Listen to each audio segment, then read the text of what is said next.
Hey, how's it going? I'm Nate, Apple enthusiast and Mac hardware technician. Today we're going to look at what happens when an iPod Touch actually thinks it's an iPhone. The way this can happen is if you get a new device and plug it in to your iTunes and bring over a backup from a previous device. So for instance, right now we have an iPod Touch that is entitled iPhone when you plug it into iTunes. This isn't a big issue overall, and it's a simple one to fix. What you're first going to want to do is plug the device into iTunes and launch the application. So what you're going to want to do is click on the name.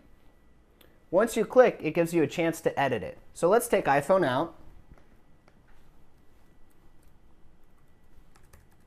and change it to iPod Touch. And then what you want to do is hit the return key. Once you do that, you can see that the device has been changed. So now our iPod Touch is known as iPod Touch instead of being entitled an iPhone. Thanks for listening, and I hope this fixes your issue.